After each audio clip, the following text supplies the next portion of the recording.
All right, everyone, welcome back. This is gonna be quite a special episode. I have with me a fellow content creator out of New Zealand, so from over there or down under, should I say? Welcome to Gino Volante from Auckland, New Zealand. Welcome, Gino. Yes, Gino Volante from Auckland, New Zealand, believe it or not. Ciao, Francesco. Thank you so much for having me on your show. Really, really appreciate it. Yeah. Yeah, thanks, no Awesome. problem. Mhm. We've been uh, talking about you coming on the program some time ago, and yeah, finally we were able to manage it. And how, I guess, how are things going over there? It's all nice and Orwellian, or you have some? Yes, very much so.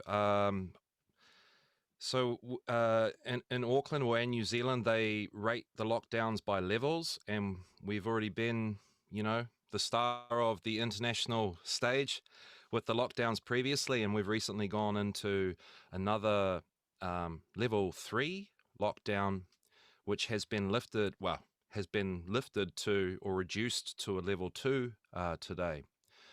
Um, the good news is, in my experience, I've seen sort of less people wearing masks. So I think a lot of people are kind of on that edge. Obviously that sort of term acquiescence or just sort of going with the flow. There are people that are going with the flow. So it's obviously most important now for um, people to sort of, try their best to not wear a mask and just be that example out there in public. Are But you yeah, are you? What's the situation regarding the various mandates and what are you what are they forcing yep, you to do, basically? yeah. Like, are you forced to wear masks, or can Yeah, you, there yeah. are there ways around it, sort of, or? So it's the whole totalitarian tiptoe that we see, sadly. The last lockdowns was the excuse to make it mandatory to wear masks on public transport in Auckland. And now this time has been the excuse to now extend that mandate to the whole country. So now, as far as I'm aware, as of the moment, that rule has now been extended to the whole country. So they're just slowly changing these rules, slowly enforcing it. But my partner Julia, who you also know, and that's how we met, she's just like a real shining light. I don't know how she does it. I mean, I say to her, I'll drive you to work or whatever, and she gets on the train and just doesn't wear the mask, and she really does well, and it's just that really is an example of, like, the best thing you can do in terms of resisting.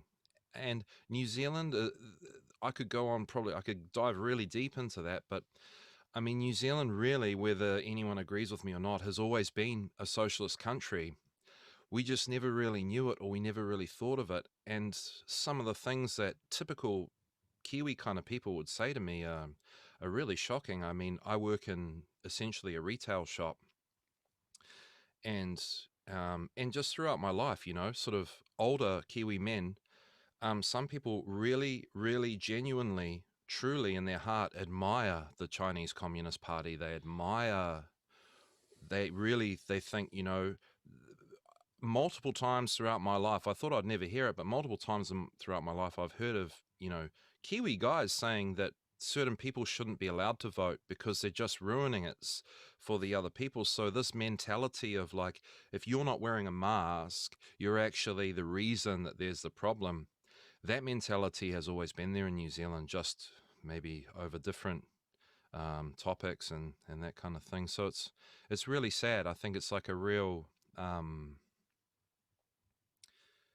I think it's just too easy here. It's really too easy for them to roll out the mask. I mean, yeah, I mean, there's not a mandatory thing, and a lot of people aren't. But there are people that are actively, trying to. I've started to see masks with slogans on them, like, "Be kind," kind of insisting that I'm the one that's kind and you're not if you're not wearing one.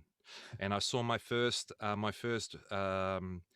actual gas mask yesterday. Someone Oh. came into the shop with the 2-pot, you know, the ones that you use Yeah, to yeah. spray paint. Yeah. So I saw that today, and man, yeah, I didn't think, like, you know, sometimes I think I'm fearful and I'm a bit cowardly, but man, yeah, there's definitely a lot of stuff out there that really takes the cake. So it's hard in Auckland, you know, and we're trying to meet people through this Auckland Freedom Cell just to figure out what people think is really coming and what we should do. I mean, if it's no jab, no job, then Julia and I are in a bit of trouble. We'll have to leave our jobs, and we'll have to figure out another way to make an income.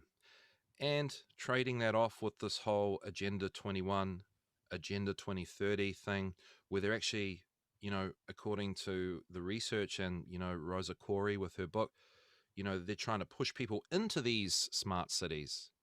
And we're at a point where we're thinking, shit, we need to get out.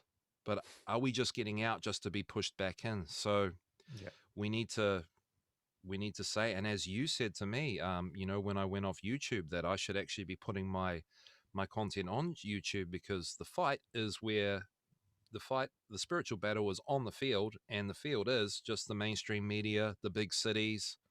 That's where the fight is. So I'm afraid so, yeah. yeah. And again, thank you. You know, we don't know so many people that have the right idea. So we really do lose sight, because we live in a world of compromise, and we're in, like, really a socialist country, and it's always kind of been like that. I mean, there are lots of Kiwi sort of things that are Kiwi culture, but are really just kind of socialism, communism. Like, you know, they say stuff about a tall poppy syndrome, where it's like you put a whole bunch of crabs into a bucket, and a Mm. crab starts to make it out, and all Yeah, the yeah. other crabs pull them back down, Yeah. you know. So tall poppy thing is also like a really really big deal here. Like, if you stand out too much on anything, then you lose your status and you don't fit in. So it's Yeah, and a you bit of will, a yeah. battle. And if you think, I mean, just thinking about the fact that if you talk about if you just mention a certain event that occurred some time ago over there, you can risk like, you know, what was it, like 8 to 10 years in in prison. So Yeah. you know, I got a lot of just for mentioning like yeah. something that And an event that happened. So that's yeah. already pretty, you know, completely, you Yeah. know, crazy totalitarian and all the Yeah. rest of it. It's a disgrace. And yeah, honestly, and that's another thing. I don't know. Maybe it's just general media and social media, but everybody forgot that. They forgot it real quick, real quick. They forgot it so quick that, like, everyone should be ashamed of themselves just for the lack of empathy of, like, so many people dying for any matter. You know what I mean? Yeah. Like, yeah, everyone just forgot it. And that's from, as far as I'm concerned, a lack of care and empathy, not from anything else. So, you know, we have a very short memory. I mean, the lockdowns is a classic example. The health minister here, I forget his name, but I don't really want to remember it. But he he you know, and it's like the same thing with Dr. Fauci or whatever. You know, they say one thing one day, and then they say something the next, Yeah. and it continues. But what's good about that is it's a good way, I've found, to remind people, because you know, some people might say to me, well, where's your mask? And I say, well, sorry, you know, Dr. Fauci, or, you know, I just use the people that they use back on them. And it's a bit like virtue signaling. It's showing them that, hey, I care. I did some research. I am worried about the virus, but I'm not wearing a mask because you know, they've said it's not effective. And if we're talking about viruses, oh well, I don't know. I mean, I'm not so expert, but what I've found by not wearing my mask at work, you know, some people, like a kind of status thing, like guys of a similar age might come in with a mask, and then they take it off, and they're like, oh yeah, you know, stupid mask. Why are we wearing that? And sort of throw it on the ground. So I think just to try and just be is probably, that's the best that I can try and do, I suppose.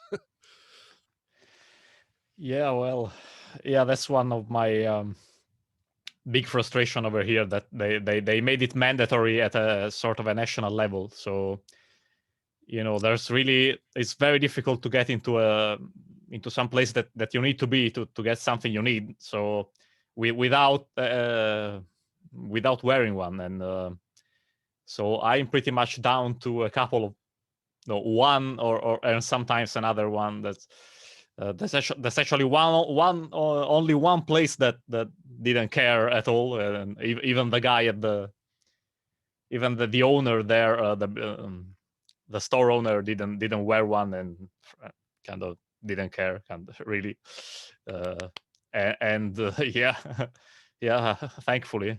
However, when I have to, if you have to go like get groceries and the stuff that you need, that you actually need to, that's really difficult, because again, I'm down to really one place where I can kind of keep it sort of, under my, here, pretend to wear it, or like keep it under my chin or something, but it's, all the same, I feel really stupid, and again, compromise, sometimes, Yeah.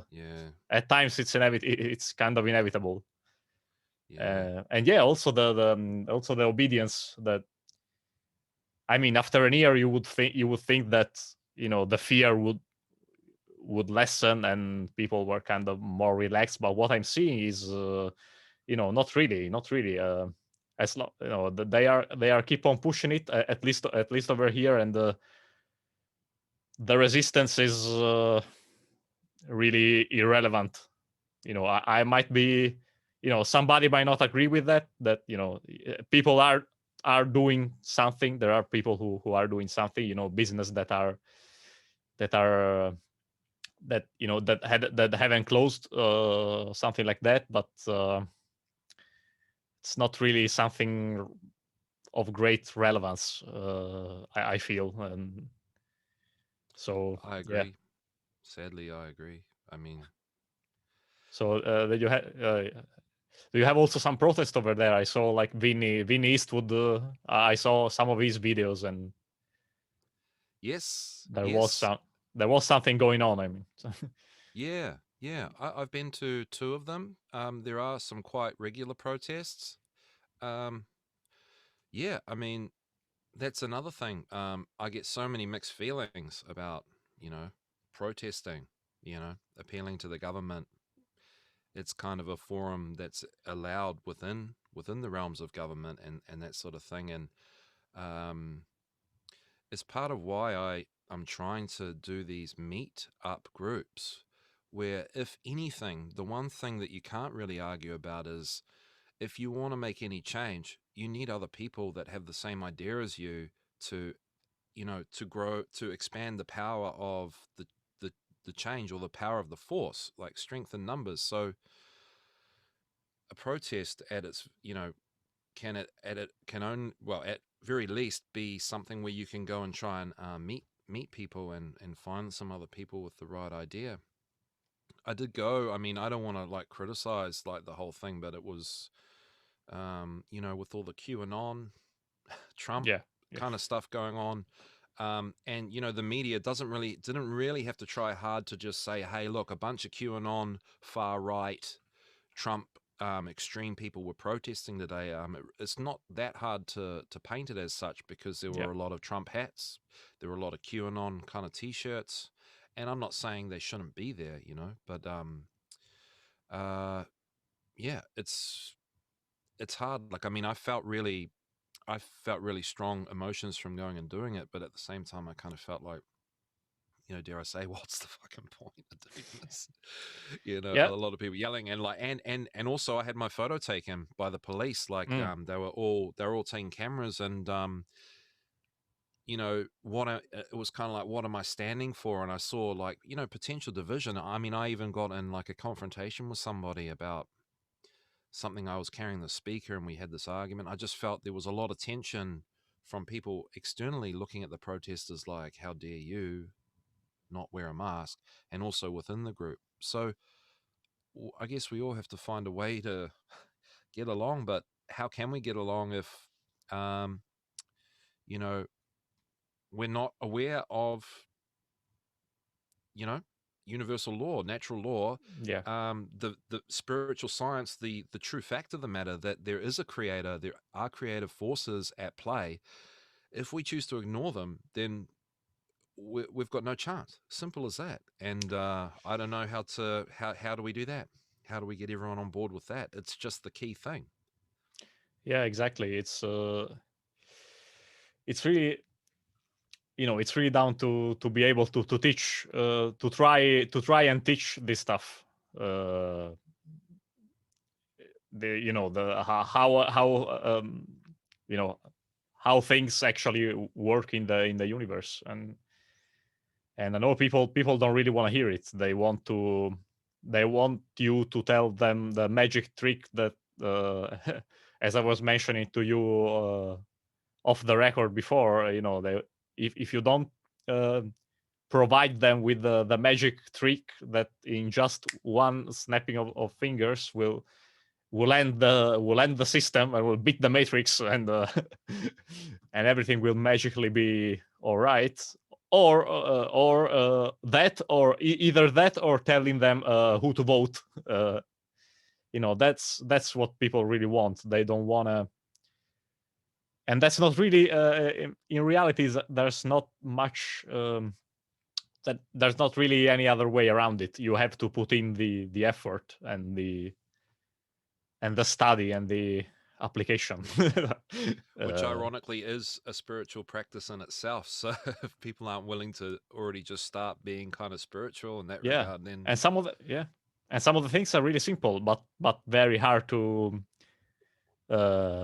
make people deeply comprehend. Like, I think, on my part, I don't know if it's the same for you, but one of the most difficult natural laws that I kind of struggle the most to explain, and I noticed people have difficulty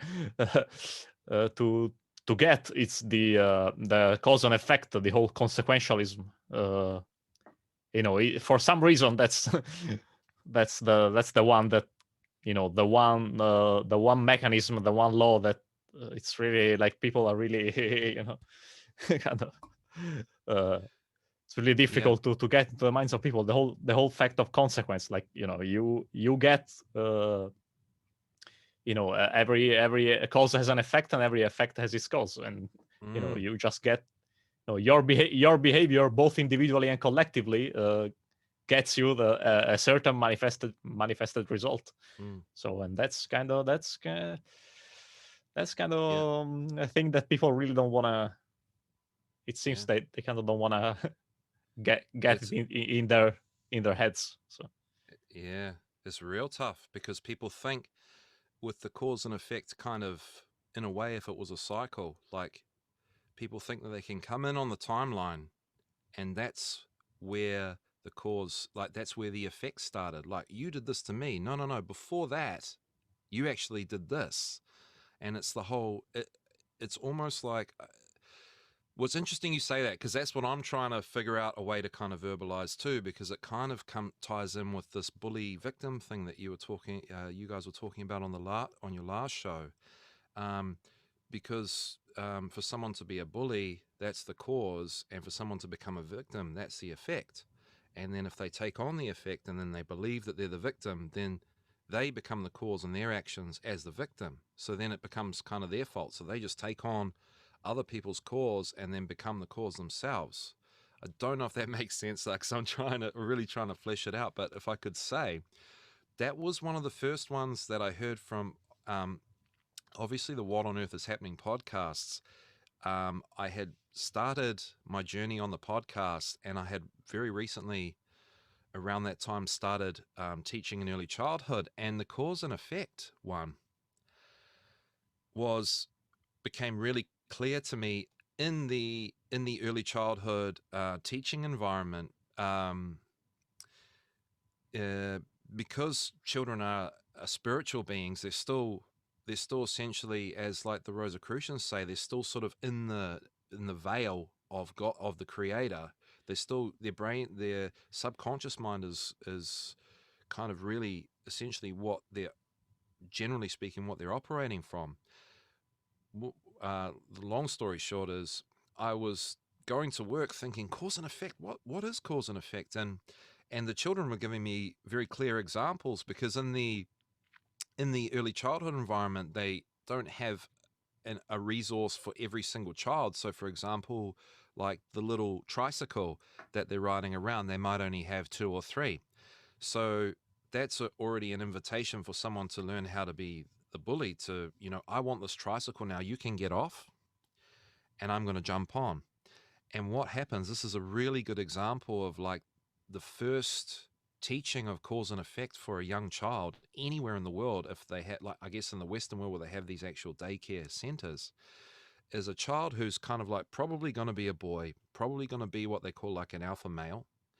They're going to go up and they're going to push the other child off the tricycle, and they're going to see what happens. They're exploring. Kids are learning through exploration. So they're going to say, I'm going to see what happens. This is like cause and effect. They're learning.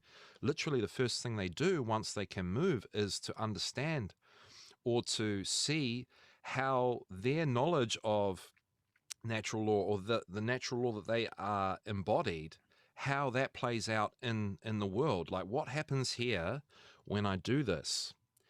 I'm going to push the child off. And every single time they get on the tricycle and they laugh. And it's kind of like maniacal laughter, because they innately know that they did something wrong, but they want to see what happens if they do the wrong thing and if they can get away with it. And then they ride off and they're looking at the person crying on the ground or dismayed at the ground, or they're looking around to see what's happening in the environment once they've disrupted the natural order, that they're not concentrating on where they're going, and they crash and they fall off the bike. And I would be so bold to say is that happens every single time to every single toddler, without, as long as there's no intervention from like adults and stuff around. Interesting.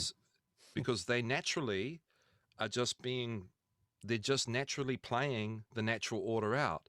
So when someone wants to try and do something wrong in that sense, take the tricycle off somebody, I mean, at the end of the day, it's not their possession, but at the time they're using it, throw it off.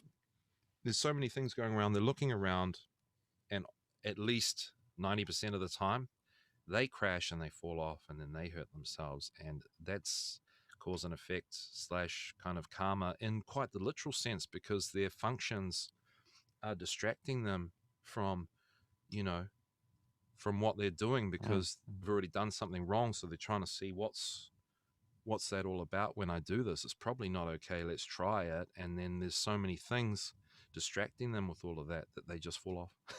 And I just think, and that's how I learned cause and effect. The instant karma. Yeah, it was literally instant. It was literally, the times I see it, the times I've seen it, which is every time pretty much someone would steal or push off a bike, and then they get better. So if it goes unchecked, then that's where the immorality comes from, because, I've gone, I'll go back to a center and there'll be, a 5-year-old or a 4-year-old, for example, that's been doing that in the center for a few years now. So he's an expert. In fact, he might be able to even get the bicycle off the person or the tricycle off the person without actually causing physical harm. He knows how to coerce them because he's been practicing. And maybe 1 or 2 times he's been caught and gotten a little bit of trouble. But he's well practiced in all of that. He doesn't need to wait for his turn. He doesn't need to, he knows how to manipulate the situation. And then that's the negative development of the child. Yeah, and then when you are on that road, on that path, then if there's no, if you don't really, if later on there's no, correction, so to speak, then we'll see, we see, kind of the effects that that it's going to have on the adult behavior and the and basically, in a fewer words, why society gets fucked up. Yeah. And that's why I stopped teaching, because like once I started to really understand that, I couldn't deal with it. And they're just children, But I think for that 4-year-old that was an expert at that, the only solution is, someone's got to give him a smack, as simple as that. Or, physically remove him, which goes into legislation, which keeps changing in New Zealand, where we're at a point now that they are basically making it illegal to even put a hand at any way, even to pick up a child. So it's creating protection for evil behavior, basically. So there's, if you physically remove a child and you're obviously upset because that child did something wrong to hurt another child, and you step in because you're not happy with that, then that's considered physical assault because of your emotion, your emotional reason and stuff to do that. Even if you don't physically actually hurt them, but you actually physically use force, like get off the, get off the thing, because they won't, and the other kid's crying, and you want to show what's right. But but I mean that's and I mean that's the parents. You clearly see that there's a big failure in those that theoretically should have the responsibility to teach a child how to be a moral person. But that's what we have teachers for. Oh, I'm sure. because and I mean, as so they got to drop the child off because the parent believes that their job is just to provide, because the system is set up that it's so hard to actually provide that you have to put all your energy into just working a slave job to provide the essentials for your child, and then you go to a teacher, but it's okay. There are systems in place for the teacher to do that job better than you, which is another lie. Obviously, it's just about spending time. Spend time with your kids. If you make mistakes, doesn't matter. Yeah. So what do you think about all this? No, we were talking about, we have mixed feelings about all these protests and stuff, and like here many people are actually are raging about the fact that we are losing our right to education and to school, because schools are closed, and maybe or some schools are closed, and and oh my god, the children and the boys can't go to school. We are losing our right to an education, when actually, and I'm like, I don't know if I if I completely agree with that. That should be that this should actually be, if properly understood, a great opportunity. A great opportunity. Not only about this, but not only for this, but for so many other reasons. But in this case in particular, let's get the let's get the f out of the schooling system. Get your let's abandon that yes rotting stinking system of indoctrination, and it's two things basically. It's a parking space for busy parents, which again, okay, I understand that society is kind of built this way.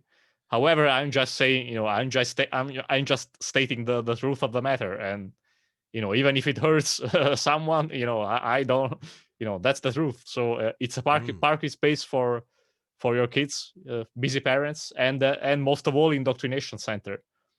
So and I don't know how things are now, but I don't want to even like imagine the level of indoctrination that's probably going on now or right before they closed some of the schools. So we made an episode with my friend Ivan from Phoenix about it was entitled the pandemic,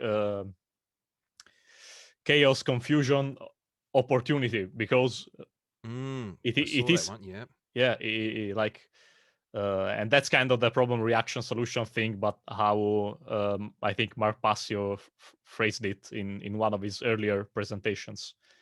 and the chaos, confusion, opportunity. But it's not only for them; it's also for us. If only we we were able to see it, and the fact that and the fact that it's a great occasion, for example, to get away from the indoctrination system. But since most people believe in it, I guess that's not really people are actually asking for for their kids to be brought back into that system again. How are your thoughts about that? And is this also happening over? No, maybe not in New Zealand, like, because you have more. You have like. Oh no. Hmm. Yeah. Well, there's so much to say about that. Well, I mean, you're right. I mean, obviously, the big one is that I guess people are afraid, like, what about my children's future? If they don't get the education, then they don't get the job and they don't get this. And it's like, well, yeah, actually, that's true if you subscribe to that belief.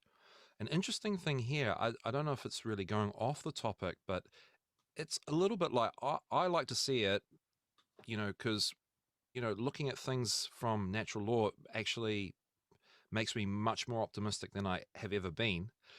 It's a little bit like the law of vibration. What's been happening in the last few years is a really big surge in unschooling or homeschooling. And New Zealand has always been a little bit, obviously, like an outpost kind of island, where there's always been this sort of a little bit of a homeschooling kind of thing, and the government's always been kind of softly trying to discourage people from doing that, to try and stop it from growing. I mean, basically, at least in Auckland and around, I'd be so bold as to say that everybody knows somebody that's been homeschooled in New Zealand. So it's always been around, and it's been growing a lot. And I've got a few theories as to why it's been growing, but I think now that there's been a bit more of growth in the homeschooling thing. This is before COVID-19, and COVID-19's hit, and now it's growing even more. So groups and organizations are starting up, concerned parents, concerned mothers. What about our children? What are we going to do?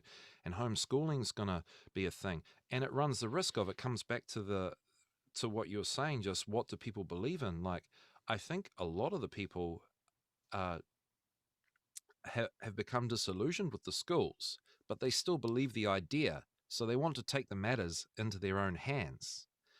And they'll still have to abide by what the government rules and regulations are up to a certain extent. Like, they'd still be, open to being investigated by the government, like inspected.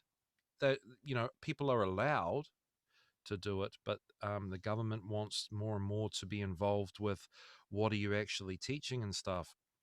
So there's an there is a huge opportunity, and it always comes back to what people understand about things, because the quality of the education has been dropping really drastically in the last few years in New Zealand, in and we've had generally a good reputation. We have a very good reputation. I mean, a lot of people come to New Zealand with the intent to start a family because you can get, depending on what you earn, you can get a lot of financial support from the government, because obviously we need people. So they need to incentivize people to come to New Zealand and to start having children and start having families. And you can get, if you put your child into a childcare center, the more that you leave them there, the more it works out cheaper for you. Like, you can get 30 hours free if you meet certain conditions, and the conditions are just for your average kind of working person. I forgot to turn this off. And yeah, so people are becoming a lot of people are becoming disillusioned with the education. I didn't actually cover that point, but there's a framework that was created, uh,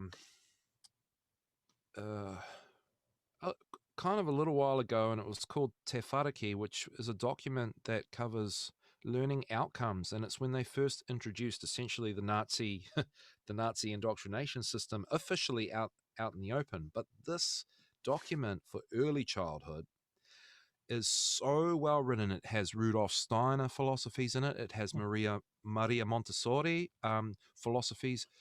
You cannot, like, no one can deny the quality of, the desire for the outcomes. But the whole point of it was to introduce that learning outcomes are now a thing. We now have to get outcomes from the children.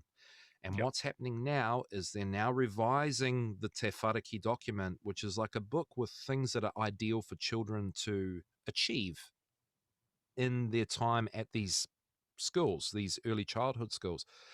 And now, as time goes by, they're slowly deleting, deleting the content. They're revising and reducing the documentation to leave out, and maybe I haven't looked at it recently, and to include things that potentially aren't so desirable.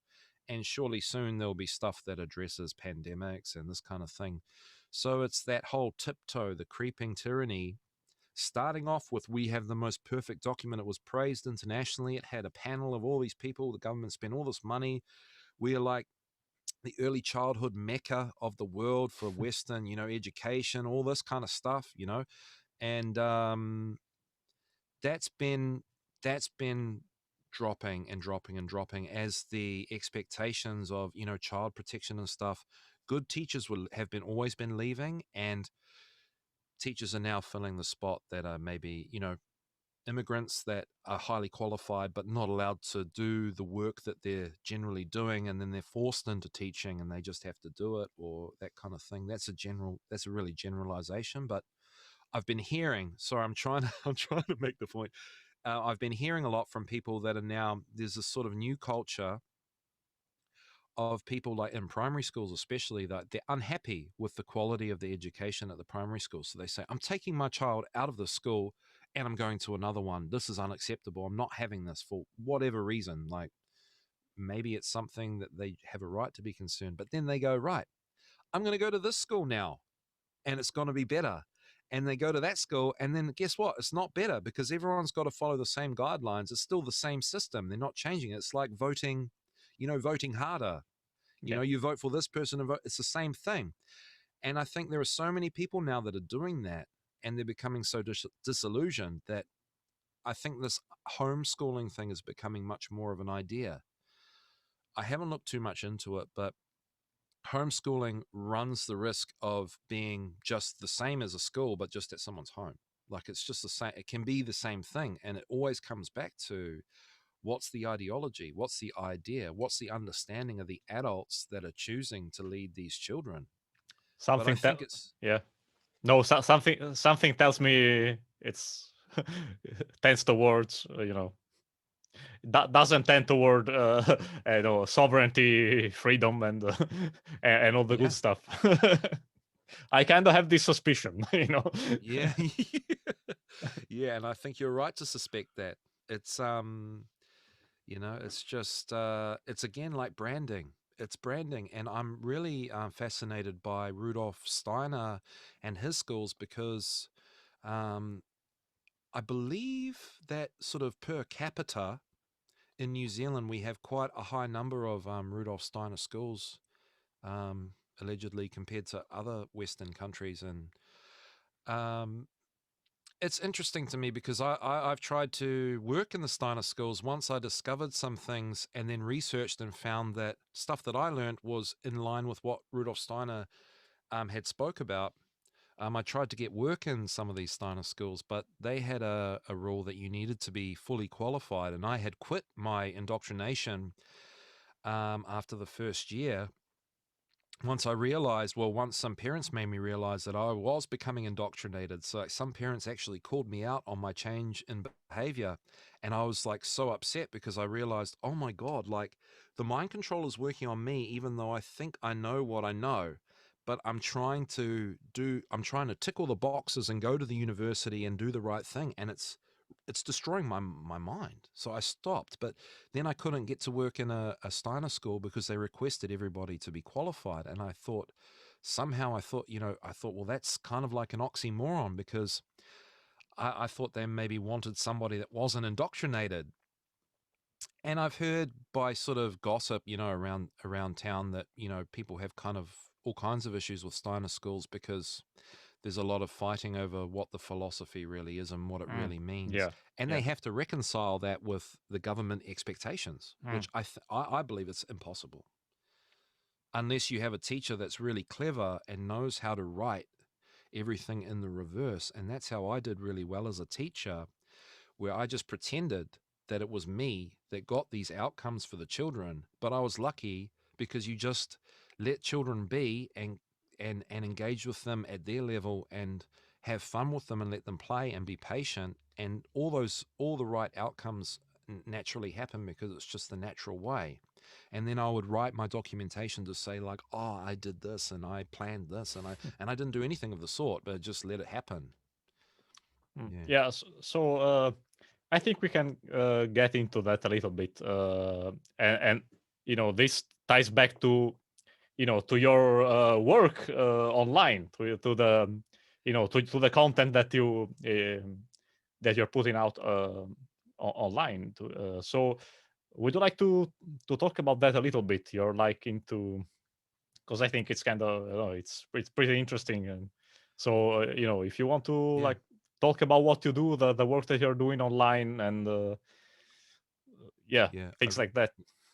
Thank you. I mean, I really appreciate that you're interested in it, and Yeah, I'll absolutely. try my best to explain here. I'm definitely getting better at it. But what I discovered is, as I realized through um, working through the What on Earth is Happening podcasts, learning to understand natural law, looking at the ancillary material, recognizing the spiritual aspect, what I realized when I was doing my job as a teacher, I started to understand the sort of spiritual aspect of, the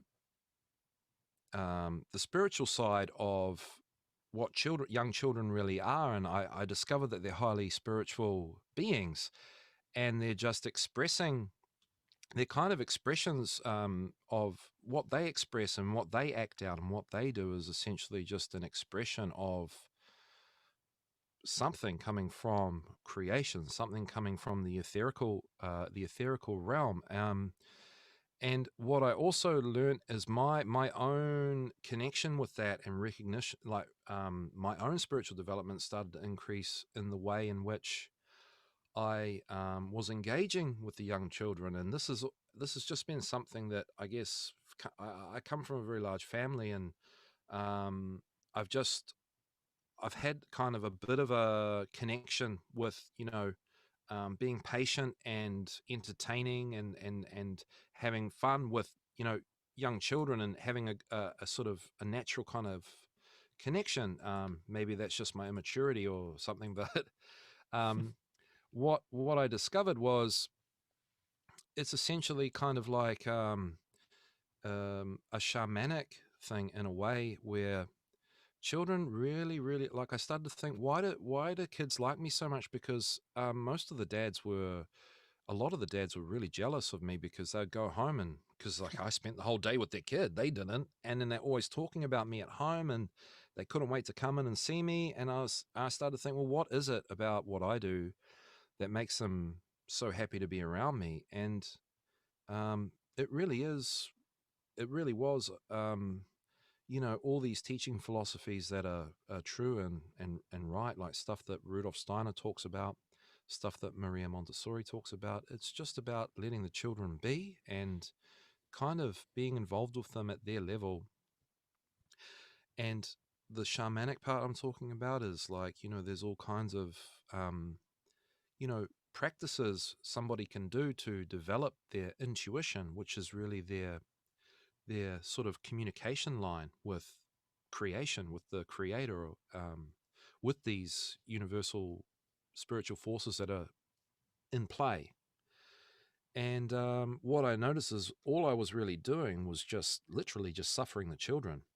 So at the beginning of the Secret Kindergarten, I have some examples of activities, and I want to sort of revisit those and extend on them to really try and hammer it home. And I realized that I was actually just being really, really patient and hey, like I was dying inside, every day, to be honest. And then I'd try my best to try and make it a little bit fun for me too. But it was really like children love, obviously, like anything just explorative, anything with natural resources. So, like, obviously, in the garden, Rudolf Steiner talks a lot about that sort of eco spirituality where adults, children are in the garden interacting with nature, this kind of thing. And children just love things that are fun, things that are exciting. And when they find something that they like and find something that's exciting, they literally want to do it over and over and over and over and over again. And I don't know, and it's unbelievable how long they want to go for. And so, like, one of my examples I did was like, there's always a slide at these kindergartens and stuff like that. And I just would, you know, just block the slide at the top like it was a sort of a barrier, like when you go into a car park and you press a button, you can lift it up. And, I'm a bit, I do stupid things and fool around. So I, put on a robot voice and say, you may not pass and that kind of thing. And man, just stupid things like that.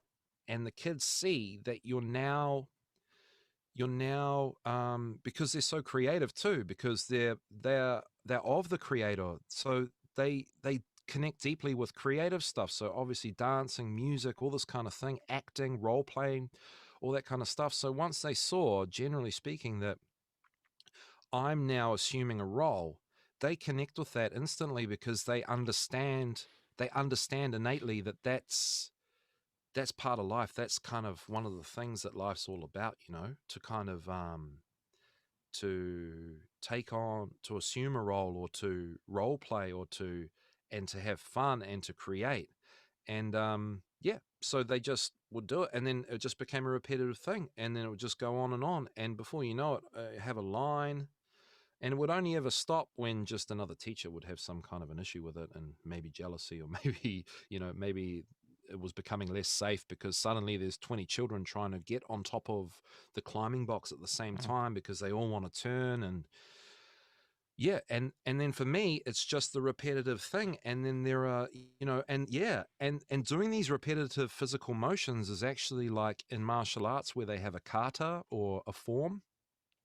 Even in Western boxing is shadow boxing, this kind of thing. Like these are all kind of, in a way, like, well, really kind of like spiritual practices that develop aspects of your physical body and your mind that bring you closer to, a connection with your intuition or a development of your intuition.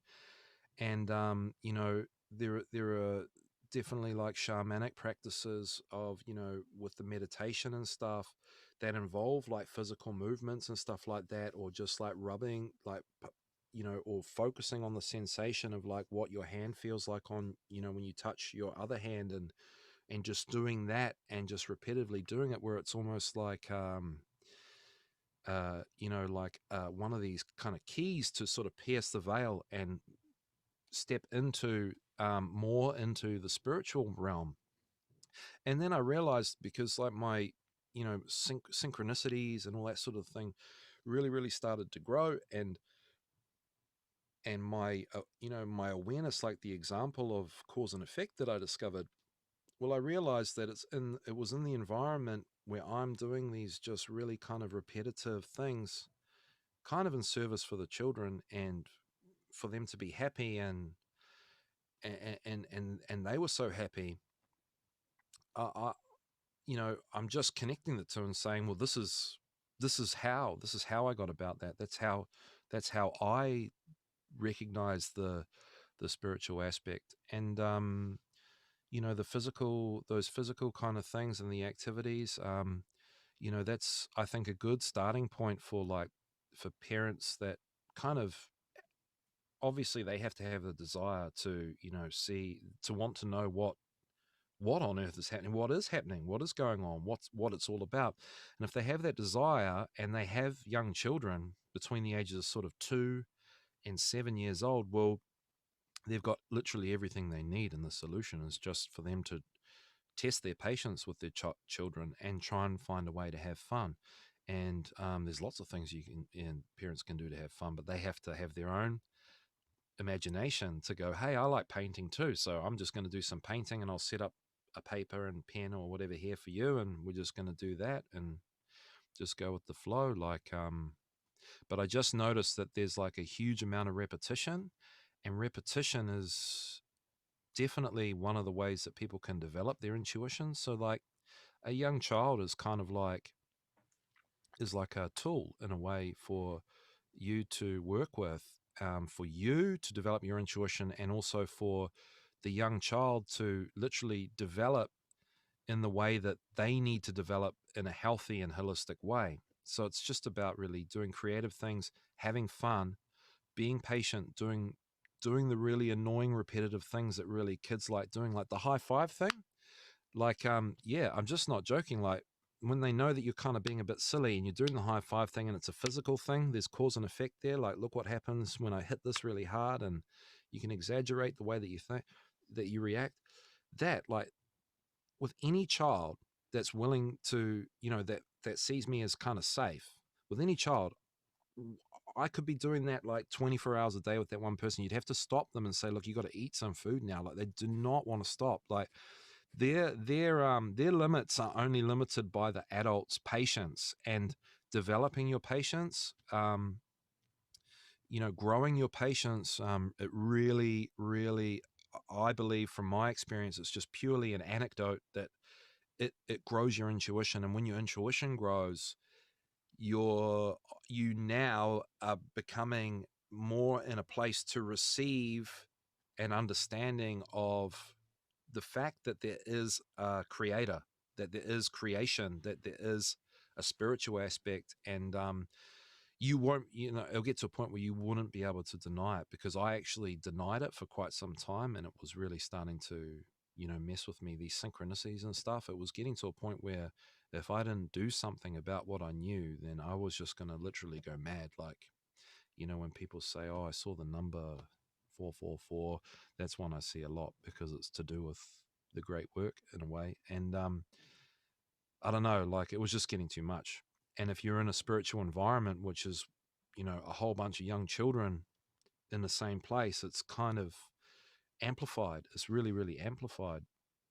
And it's also kind of, to look at it in the opposite way, where it's like, whoever created this whole system, they know that, because that's why it's like a prison for children. Like, they just got to get all of creation, like, tie it up into everyone in the community into this one little center, and lock the door, shut the gate, and just keep it all contained in there. And we don't want it to get out. We don't want it to get out in the world, because this is just the spiritual um, you know explosion happening inside these childcare centers. And the teacher's job really is to just stamp that out, indoctrinate, get them to accept an authority, get them to believe that, there's no, they don't have this power that they're already automatically trying to just push out into the world just innately. Something like Yeah, that. yeah. No, that's very interesting. And because obviously, it's kind of like it's sort of like a two-way sort of thing. Like, there's obviously you, as a parent, you have to teach, morality and moral law, natural law to your children. But as you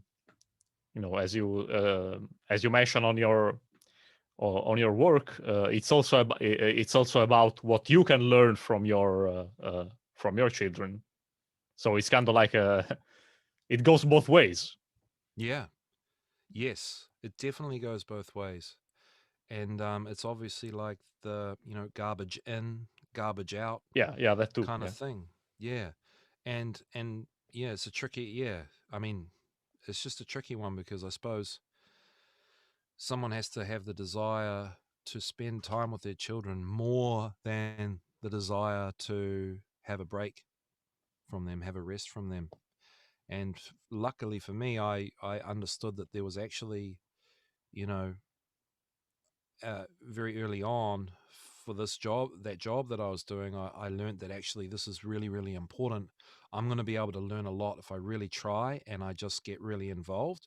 I think there's something really special here. So I was really lucky that I found, like, yeah, what Mark Passio was teaching, to be honest. I mean, natural law, and in a way that really worked for me, just to go through these podcasts and listen and reflect, and at my leisure look at other information. And then I was just lucky to find that early on in the piece for this particular job. So it was kind of, in a way, my calling, whether I kind of really liked it or not, that I discovered kind of this stuff. And it's really just, I didn't know anything about Rudolf Steiner, and then it turned out he was kind of already, he had the same sort of view.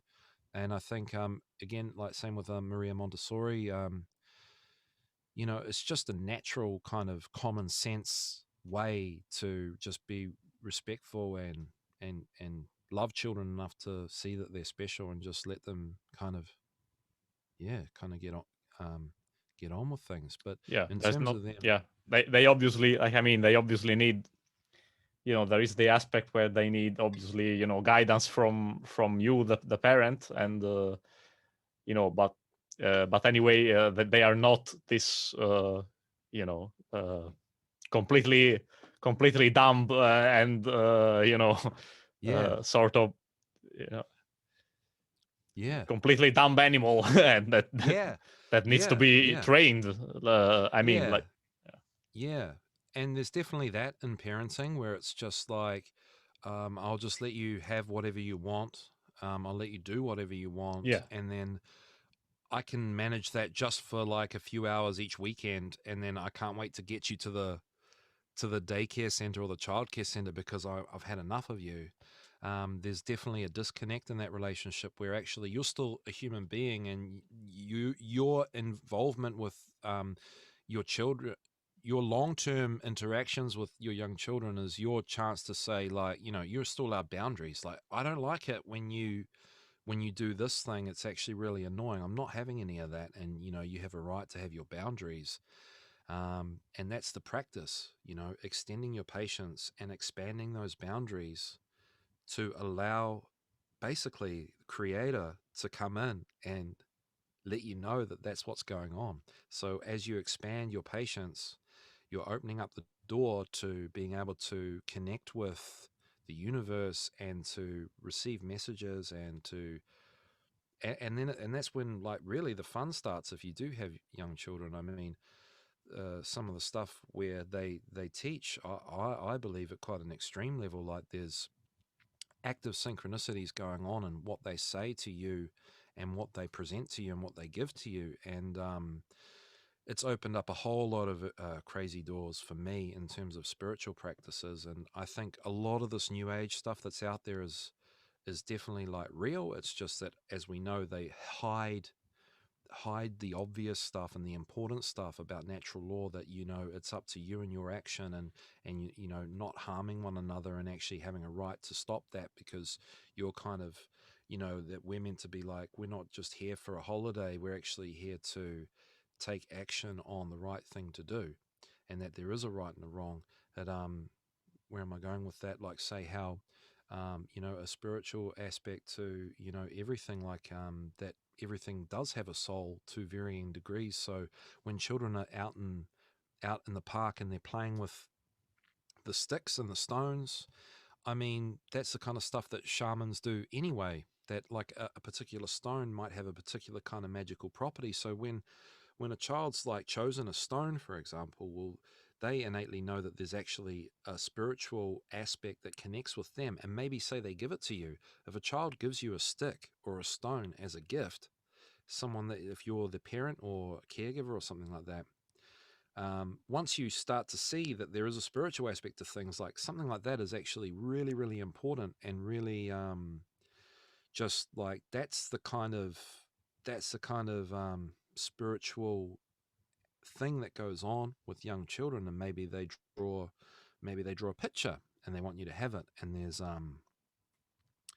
just something that looks a bit odd on there, and it's like maybe a symbol or something, and, like, might be a triangle. Like, kids are big on symbols, because symbols really speak to our subconscious, and they're operating from the subconscious mind. So, you know, if a child draws a picture, and once you start to see the spiritual aspect, a child drawing a picture is like, it's almost like, you know, it's almost like, I would dare to say, like a free tarot reading or something like this, you know, like you can open the, once you open the door, you become more fascinated with what the children are doing, and you become more of the parent. If you're the parent, for example, you become more of the parent that they need, and then they respect you more, and you respect what they're doing more, because you're like, oh my god, they're drawing a picture and this has really stood out to me. And you might, you know, especially with just basic stuff, because like I always say shamanic stuff, because I believe that it really opened the door to things like you know, how there's animal spirit guides and stuff like that.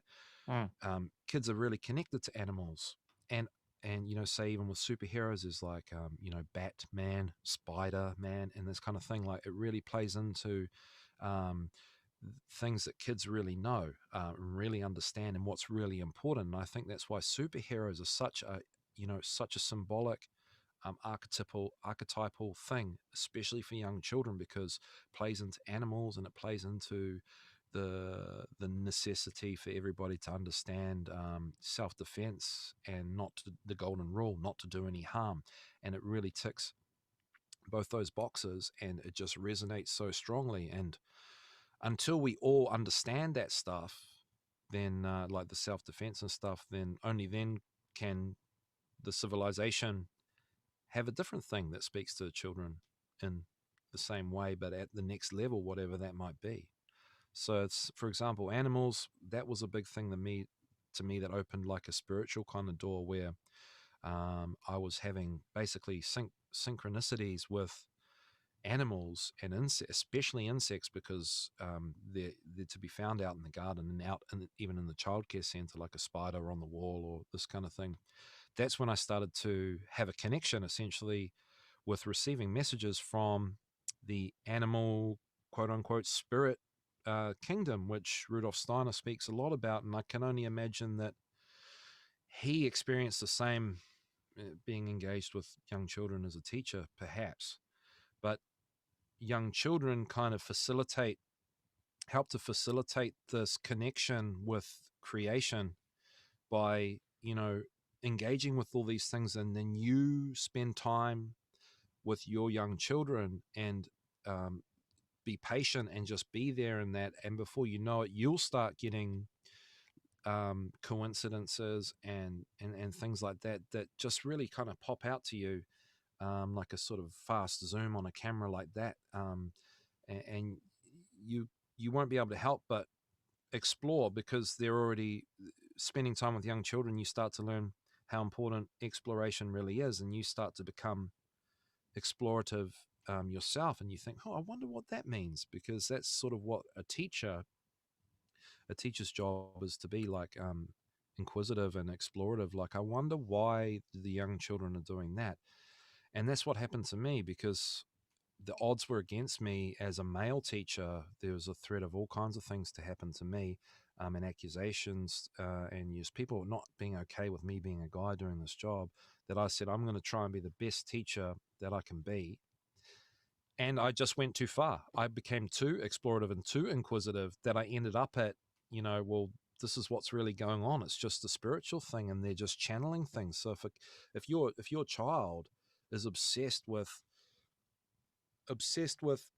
spiders in the garden, then, you know, there's something in the symbol of a spider that is speaking to your young child. And, you know, it should make you curious as a parent to be like, what's that all about? What's the spider all about to this young child? And then before you know it, you're looking at, you know, I guess you're kind of just doing a shamanic practice, where you're looking at the meaning of symbols in the natural world, animals and trees, plants, and that kind of thing. And the same can be done with plants. Like, one little story, if I could just share, is there was Yep. this autistic child at one of the centers, and I don't know what the answer was, but he was obsessed with this particular fruit tree they had there, and it was a feijoa tree, which is a fruit that's, I don't know, do you know that fruit, the Yeah. feijoa? Yeah, Yeah. I Sorry, I actually don't know do. how. Yeah. Oh, you do. Yeah. And he was just obsessed with it. And he was obsessed with it, and he kind of insisted on giving the feijoa to certain people, and he obviously wanted to eat them. And when the tree was not in flower or fruiting, he was still pulling bits of the tree off and like holding on to it or trying to give it to people. And, I can only say this is like a theory once I apply, like just, if by way of correspondence or just the way everything is connected by vibration and whatever, that I can only say that in my belief that there was some nutritional value of the feijoa that was helpful to him or potentially his mum, because he insisted always giving them to his mum. And she was like, I don't really like feijoas, and she didn't want to eat them, so she sort of had to pretend and that kind of thing. But I would go so far as to say that there was some nutritional content in that feijoa that his mum actually really needed. I don't know Hmm. which vitamin. And then when you look into fruits, and I guess fruit and vegetables, we know are extremely important and have like, it's the medicine really. So food as Yeah. medicine. And I could only say that there was something about the nutritional content of a feijoa that was probably important for his mum or for him. And he was an autistic child, and we've got, we know about all the biotoxins and all the kind of stuff that's out there and chemicals that Yes. are out there and poisoning us, that the fight is really like natural fruits and vegetables and that kind of thing. I could only say that, like, when I saw that, I was like, man, somebody here needs a fucking feijoa. Yeah. I don't know why. I Yeah. never got that far, but Yeah. someone Who should eat the knows? damn, Yeah. if he's going to give me a feijoa, I'm eating the damn thing because I probably need it. But he never gave me one. So maybe I was getting a particular vitamin from something else I was eating. And it sounds really crazy, but like, Yeah. it made me, that's the kind of thing that made me more happy to be around young children. And I think once you grow your patience, doors open up and your life changes, and then you're just so happy to be around young kids. And if you get pissed off on them, you can get still pissed off, or you can say, look, I'm not doing any of that, I'm not having any of that. And I think before you know it, I really do believe like the whole parenting thing becomes so much easier, because you're not focused on like, right, my child now needs to know how to tie their shoelaces at 5 years old. Like, how am I going to get them to do that? Well, you don't really need to get them to do anything, because most of the things people are trying to get their kids to do, they don't need to do. Like, I've been looking for parenting stuff, spiritual parenting online, and I've had a hard time really finding it. So I mean, I'm open to suggestions, but one thing I did watch, and the people were complaining, it was kind of a roundtable discussion, and they were complaining about like, how are they going to get their children to learn to cook. And we're talking, the children they're talking about were sort of between the ages of like 5 and 7.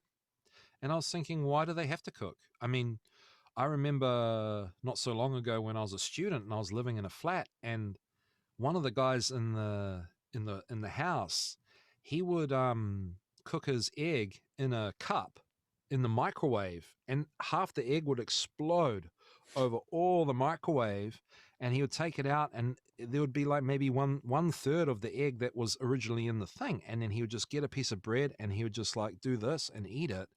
I mean, he couldn't cook to save his life, but he's probably a very successful person now. Do you know what I mean? So I guess people think their No. child needs to learn all these skills, which they do, but to teach your child to cook, I guess the way I'm trying to say it is, to teach your child to cook is you just cook with them. You go, right, here's some Mm. flour, here's something, but it sucks because they make such a mess and it doesn't go to plan. But then the other thing I learned, because I would cook with the kids at these centers and I would get in trouble, and people would think like I'm actually like, there's something wrong with me. Like, people would think, like adults would think that I'm like retarded, because I thought that it would be a good idea to make some bread with kids. Mm. And the bread that come out was like terrible, man. Like, it was like, it probably had snot, from their noses, Yeah. and Oh like, my God. it was like unbelievable. Like, maybe they put way too much salt or way too much sugar. But then that's the thing people lose sight of. When your kids at the childcare center, they're fucking eating Play-Doh, they're putting anything off the ground in their mouth to see what it tastes like. Like, they don't even care, but they're all happy. And then that's where it starts. And then that's the other thing I learned, that once you keep doing it, that's the starting point. And you keep doing it and you slowly try to start to improve it. And your child is really recording everything that goes on. And at one particular center, I just said, look, I can't be bothered making we were making like scones. We were making scones, and I just said, guys, I'm just not in the mood today. I can't deal making scones with all you, you little shits, you know. And then I said, don't worry. And then one of the kids was like, don't worry, I'll organize it. And the kids just did it all themselves, and the scones were exactly how he made them every other time because they just remember. And you know, it's like a pizza dough. You can see the consistency, like, okay, that's looking like a dough. That's looking like pizza dough now. Or no, it's too wet, it needs more flour, or it's too dry, it's Yeah. not even coming together. And the kids pick up on that. It's just, again, repetition, and that's in the reverse. So meanwhile, you can do all these constructive things that you want, but you just have to do it, and you have to be prepared to not have much control, and you have to be prepared to let them just have fun with it, which means being unhygienic, making a mess, and just, you know, being crazy about it. Yeah, man, that's yeah. Yeah, I think that's really important topic, subject actually. You know, the whole conscious raising of our young, you know. And you know, yes, you know, especially with things with how things are going now, the things we talked about at the beginning of this episode. Yeah, it'll assume very like it'll assume quite another light. Like, you really see how important this all is. And yeah, will it be? Will we be able to, you know, to really, you know, get the future generations, you know, online to this sort of, you know, to all these principles, and you know, will we be able to raise them well? And yeah, sometimes, yeah, I kind of wonder, you know, Yeah. seeing the conditions in which parents are, you know, seeing the types of parents that are around, like, I don't know. Yeah. Yeah. Yeah. Because I think our attitude or towards or young the children. teachers, or the teachers in school and this sort of thing. Yeah. Well, the teachers have to leave, and the sad thing is they've already left. They left over the last few years. They've gone. The people that really cared, they're gone because they can't do the job and do it in good conscience. So and I notice that a lot of teachers actually come to an understanding of natural law naturally, because they just see, we can't just let this kid just go around smacking everybody and then just let him do that, and then just tell everybody else that's going to listen that they're not allowed to smack, because then, you know, the biggest bully just is the winner the whole time. And a lot of teachers that have left the job actually understand natural law, but they don't actually realize that they do. Yeah. So they just get lost into the pessimism, because it's hard not to be pessimistic. Like, what can you do? But I guess, yeah, like, I mean, you were saying this kind of thing earlier anyway, and it's like we have to kind of let the kids teach us, really. Mm. And we have to still have our boundaries, and we can still be ourselves, but we have to allow the kids to teach us. And the only way we can learn from the kids is by spending time. And it's okay if, I don't know, I mean, even like an alcoholic, if they spend more time than the non-alcoholic because they're at home drinking all day, I think that's better. What I mean is, like, we're too precious about sort of like, you know, what we are and how we are around the kids, but we have to also be prepared to make mistakes, because we only know what we know right now, and we can only just get better from there, if that makes sense. Just got to try. We got to try. Yeah, for sure. And yeah, watching your episodes, and I don't know if we did we say like your the name of your of the podcast that you're doing, of the shows that you're doing. Did we mention it, or Oh, I don't know. The yeah? secret kindergarten Okay. .com. Yeah. The Secret Yeah. Kindergarten. Yeah. So, yeah, one thing obviously that I remember, it's like your experience in the.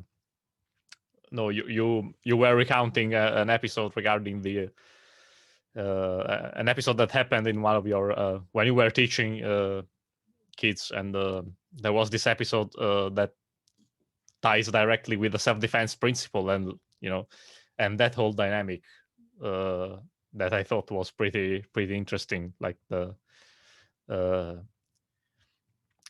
like the one where you actually you actually told a kid that was bullied that he already knew what he actually already knew what he had to do. So would you like to recount that, Yeah. to talk about that a little bit? Well, I'm a very sensitive person, and that literally, like that evening, it kind of actually brought me to tears. I kind of feel really emotional about it now because, like, I tried so hard to figure out a way because the bullying that goes on is so bad. But sorry, do you want me to talk more about that story or just that dynamic, Yeah, as or you both? yeah, as you wish, because yeah, Yeah, I think that story it's pretty it represents pretty well that whole that yeah, whole dynamic, the importance of the yeah, yeah, of the self-defense principle, actually. yeah. That's when I truly learned that I was really onto something, and I also learned that how powerful young children really are and how much they really do know. Like when everybody talks about, say, like their soul's journey and we're here for a reason, and cognitive dissonance is kind of like your soul trying to tell you that you know better and this kind of thing. Well, I think young children, they're already like their soul is already out in the open, as they're already kind of in the hands of God, essentially. And I think that I believe now, after that experience and also lots and lots of other ones that weren't so successful, but I learned that children know that it's not okay, but they also, it comes down to authority, belief in authority. And once they get put into a center, they're basically taught, like, you have to listen to the teacher and you have to follow the rules. And if they are reasonable children and they've been raised sort of in a mildly respective manner, where they listen to their parents, and they love their parents, so they see adults as an authority figure. So it's a tricky one because children do need essentially some type of authority because they're kind of they're very vulnerable, and Yeah, they're trying to make sense of what's happening in the material plane because they just got here. So it's like a trap in a way. They get taken to the center, and all these adults that they don't know are around, and the adults are saying, look, these are the rules. So for a reasonable child to be told it's not okay to hit because it hurts somebody, that makes sense because it's true. It's the golden rule, but it's a variation on the golden rule because it's not saying under which context. So this is where I firmly believe that all the victimhood, all the mental health, depression stuff, disempowerment, lack of confidence, all of the stuff, I believe, purely comes from, and this is based on my experience as a child too. I've done a lot of work going back, and you know, this, there's like different therapies that deal with like trying to put yourself back as the child, and I've actually done all that stuff to try and figure this out as well. That it's like uh, a child that is a little bit reasonable, respects their parents, loves their parents, and listens to some common sense stuff from their parents that resonates with them, they're then forced to have to apply that to the new adult that they see in the childcare center. And then they have to go with it. And then they start to get their own cognitive dissonance. And also because it just depends on, it's up to the child. It's up to the responsibility of the child to follow that rule or not. And of course, there are going to be children like that don't follow that rule for whatever reason. They're from a bad family, or their parents are involved with gangs, or their dad just wants their son to be the next criminal of the world or whatever. And there are kids that don't believe that rule, and they already have some experience, or they've got their love and support in the inverse way to say, like, yeah, do a bad thing, don't let anybody do anything to you, but Make sure you do stuff to them because that will protect you, like a kind of prison rule sort of thing.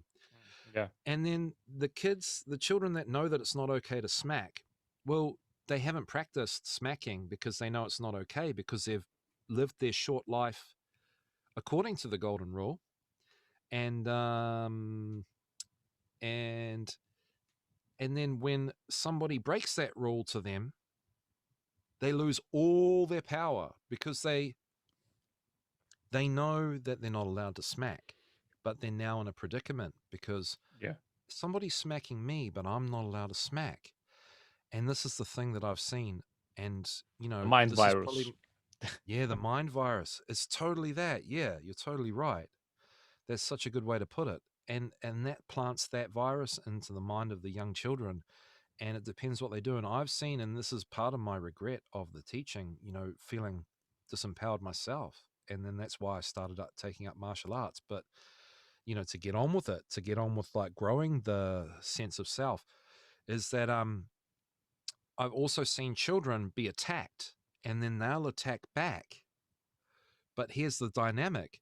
The child that does the attacking is already known in the center for being naughty because of this, that, and the other reason. So it's like changing the goalposts of cause and effect. Like, this child hit somebody because they had a bad upbringing. So this child who's doing the cause, is the teachers explain it to be, that's the effect. That's not the cause, but that's wrong.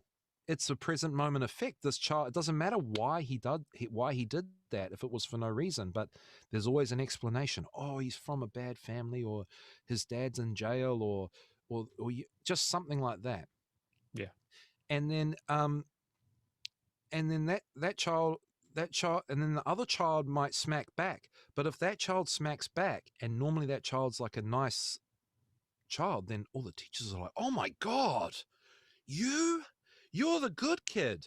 You're the one that always listens. I can't believe it. I'm so shocked that you smacked that person. Exactly. And before you know it, the one that smacked back is in much more trouble than the other child is, because it's like, yeah, well, that guy, hey, you got to understand, little victim, that the bully, he's a bully because his parents are, you know, he had a bad time. He doesn't have as much money, or you know, he's not as good as you. You have to accept that he's doing that. We will talk to him. Don't worry. We'll tell him it's not okay. But you're not allowed to smack either. Both of you are very naughty right now. Both of you are so bad for smacking. We can't believe it.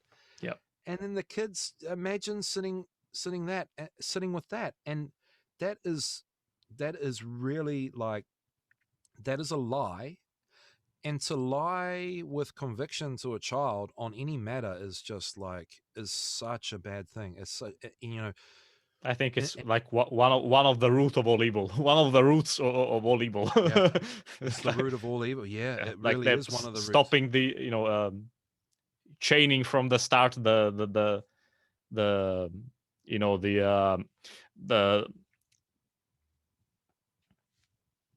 word escapes me, but the consciousness of the awareness of the right to self-defense. You know, that's really the road. You know, now you have a plain road ahead of you of you know, of slavery for the rest of your life. Yes.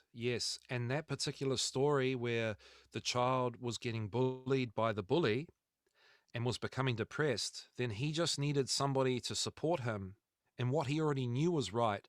So I didn't actually have to get him to do anything because he already knew what to do.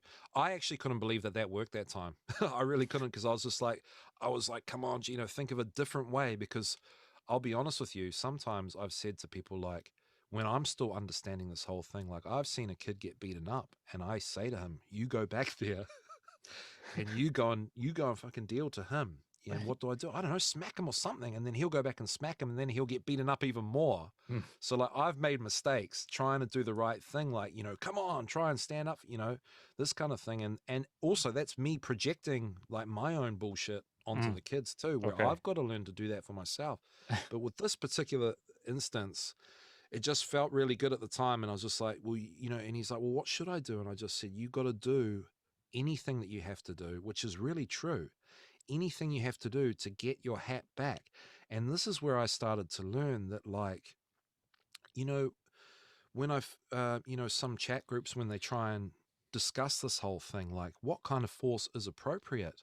Well, I now firmly believe that the force that is appropriate for stopping a natural right kind of infraction being occurred upon you is whatever felt appropriate to that person at the time, because some people are gentle, some people are more aggressive. So everybody's got a little different kind of personality and flavor thing, that they bring with them into this world. And, if somebody, like, you see a sign maybe like in the movies and it says like trespassers will be shot, and somebody trespasses on the thing and then that person gets shot. Well, I think that's appropriate. I probably wouldn't shoot a trespasser, but that's like my problem. But if someone wants to react in an extremely aggressive way to somebody that's causing them harm, there's any level, it doesn't matter. So the answer to a child is, you do what you think's right, or you do what you need to do. And for one child, that might be something quite scary. For another child, it might be something very diplomatic. But they need to be empowered to just take the action that they know is right. And I really do know that that's what they know is right, because I can expand on that story because you brought it up. And I was a bit scared, a bit wary of actually mentioning it, but it kind of, like, that particular center, there were issues with staff and stuff like that. And I was essentially, it got to a point where, dare I say, I literally had like the freedom to do whatever I wanted. Like, in terms of like, I was just left with all these children basically. And that's really bad. That's bad for me. That's kind of risky to say even here, but like, obviously I'm a good person, so it went really well. And I turned it into a natural law, freedom, anarchy experiment. And it started with this kid. He learned to defend himself. Well, he knew now that if I was around, it was okay for him to do the right thing. And then literally by the end of the very next day, he was like the new kind of like alpha male leader. Hmm. And and then all these other guys that were all interested into play fighting, because with the basically like, the alpha male type boys, they're going to be basically exclusively focused on fighting and play fighting and what's real and what's not, and superhero play, but all physical.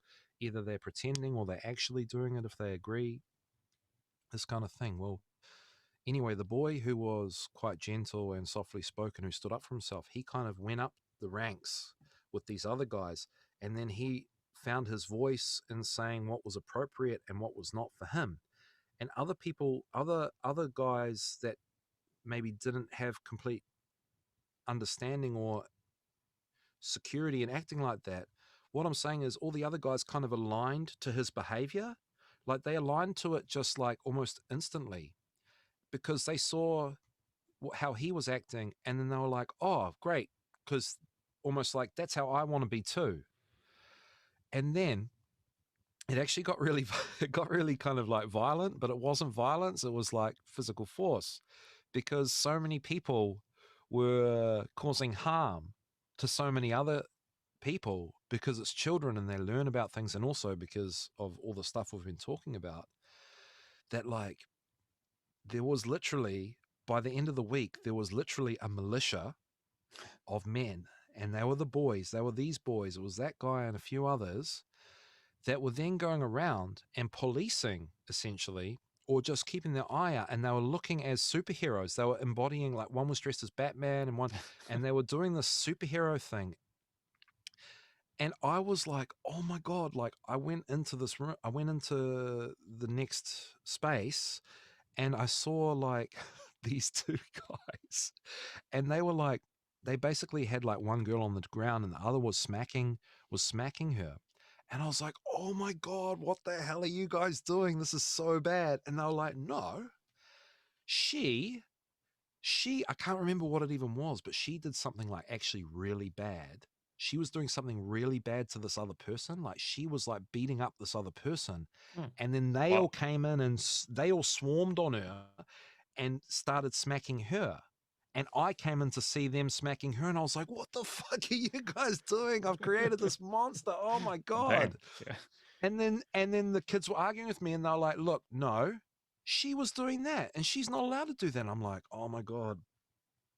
And so like that was like, in a way it was a success, but then I realized, man, I don't think I can get away with like kind of teaching this inside, you can't fight it from inside the system. And I just said, hey, look, you guys are actually right, but I'm going to get in a lot of trouble if other people see you beating up this girl.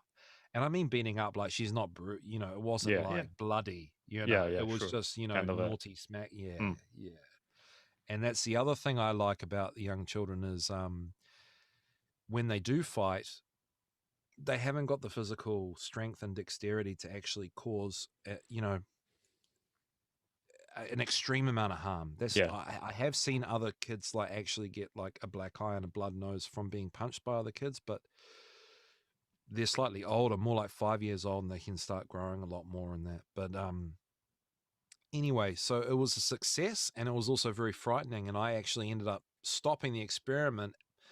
And the other point of that story is to show that like once you have the trust and the faith in the young children, and then they respect you, you can kind of, and that's the scary thing, you can kind of really get them to do whatever you want, really. Almost.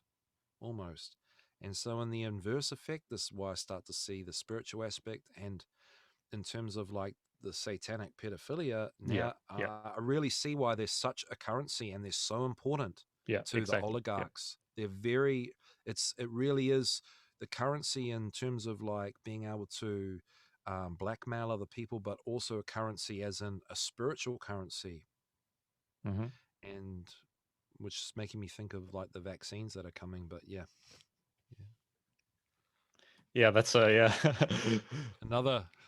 That's quite another opening up a whole other can of worms.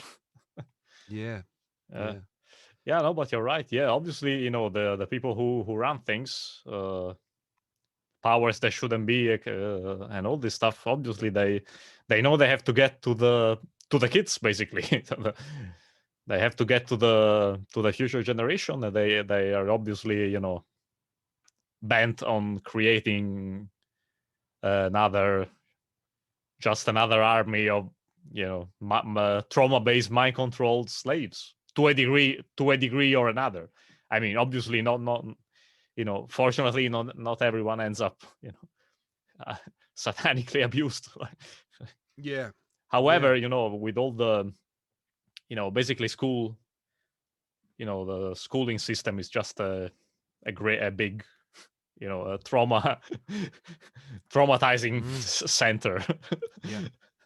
Among all the other things. So oh my God, yeah. So yeah, you can see how how they through their knowledge of their high level knowledge of psychology, if they get when they get to the kids, as you said, they then are molding their future slave or their followers or what have you. Yeah.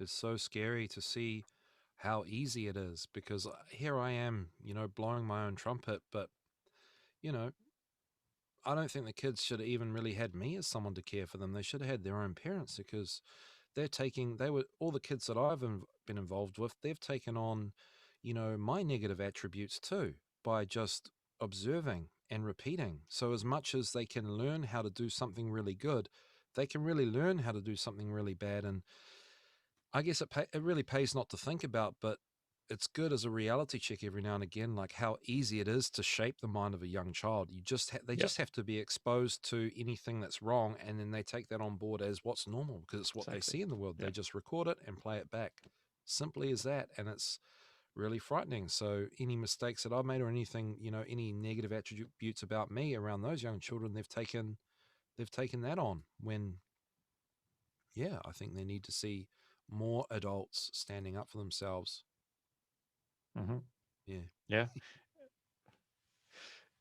If you don't mind, I think there's another important thing that is very interesting. Another very interesting thing. It's about the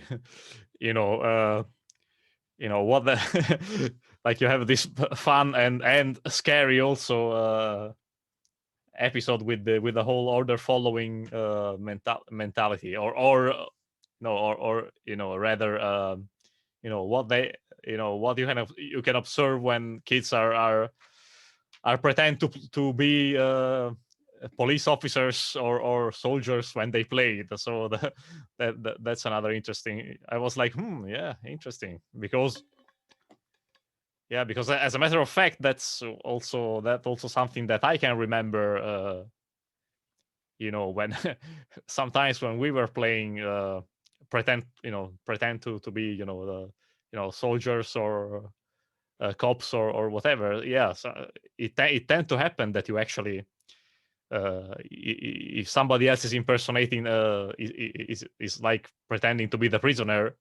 Yeah, yeah, that's right. It kind of tends to happen that you uh you want to treat badly the prisoner, either like violate his rights, basically. So Yeah. doing acts of police brutality, even if you are pretending. But Yeah. It's really amazing because the police are only what the police are, and I guess we're just conditioned to our idea of what they are. But even if we watch them in the police in the movies and stuff like that, I think a good example, well, I hope so, is there was that series called Dexter. I think it was Dexter, yeah, and he was like a kind of serial killer that ended up working for the police yes, to catch the yes, serial killers. yeah, Well, he's still a fucking psychopath, like yeah, sure, he's sure. just getting paid. He's getting paid to stop the serial killers, and he's kind of lucky that maybe he chose to play for the other team or whatever, but he's just getting paid to do something that he enjoys doing, which is kind of just essentially still fucking people over, but now he's like fucking Killing over the people, right people. actually. Yeah, killing people. Yeah, Yeah, and just to and for now, like the quote unquote good guys. And also, I mean, like if you think about like just the cop kind of movies, I remember this like it was like there's definitely one or two Al Pacino cop movies, and he plays the cop that is really a psychopath and just gets paid to get his own satisfaction out of defeating and winning against other psychopaths. hmm. Um, I mean, just because they got a uniform and a badge or they work for this department and stuff, it's somehow we're desensitized to what police are and what they actually really do, and then young children come along and go like, let's be the police, and they just act exactly like how they really are, Because you because it you doesn't were, matter. yeah, you were actually tortured and humiliated by Every time. when you were pretending to be the prisoner. So Yeah. that was, Yeah. yeah, Yeah. interesting. Oh, dude, every time at every place, like at different locations, different children. Because one of the teaching strategies is like to let the child lead, and the best kind of teacher is one that lets the child lead, but you assume a role that they want you to play. Yeah. So you just start acting in the way that you was. So like, I'm hungry, and they're like, well, I can eat my shit, kind of thing. Like literally, like not literally doing it, but Wow. like they Yeah, go, sure. here's the imaginary food, and if you're a prisoner and you're being treated badly, they're not going to give you a nice sandwich or something. So I eat it and I go, oh, yuck, what is that food? And they say, well, it's my poo, and then they think it's really funny because they're just joking. But also, it's like, it's kind of actually what, tyranny and evil does.